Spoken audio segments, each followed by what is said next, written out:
challenger brand is someone who may not be an industry leader in their particular niche, but it's someone or some entity that has the drive and motivation to disrupt the market. There are some that don't know they're challengers. They clearly know they're number 2, 3, or 4, but they don't really understand what it's like to be a challenger, what they need to do to step up and make gains. There are those who acknowledge, I'm an innovator, and they may not think they're a challenger, but they're thinking, I want to come in and I want to take over this category and do something that nobody else has thought of.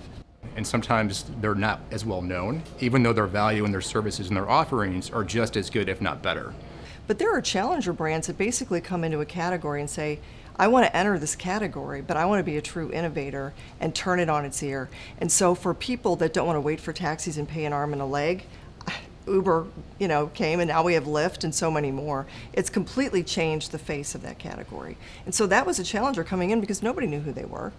A lot of our challenger brands that we represent are going into new markets, so they're facing new competition. At the same time, they're developing new products, so they're trying to accomplish some aggressive things in markets maybe they weren't traditionally seen in. When we're on the early stages and thinking about something strategically, we think a little bit more in terms of where they are in their industry and better position them. So we need to figure out ways to make them stand out, to be a little more disruptive, to make their budgets work a little bit harder for them.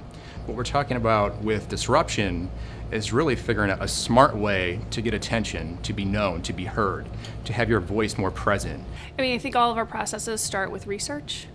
So market research, consumer research, research within the brand with stakeholders to really figure out who the brand is, what it is that they stand for, what they're trying to do, and then what's keeping them from doing that.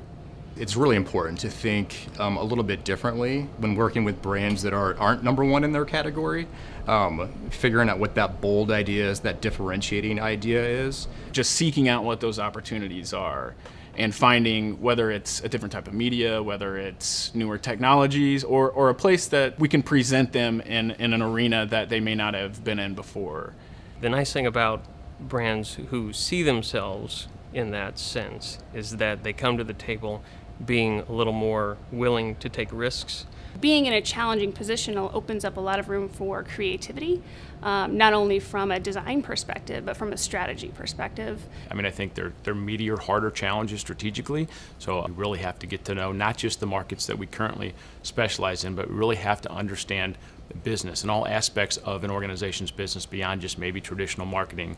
A lot of our challenger brands are regional from this area, and that's important to us because if we're helping them, if we're helping regional clients, then in essence we're really helping everyone. We're helping ourselves as well. So if we can grow and expand our community and make it prosperous, then inherently we will be prosperous as well.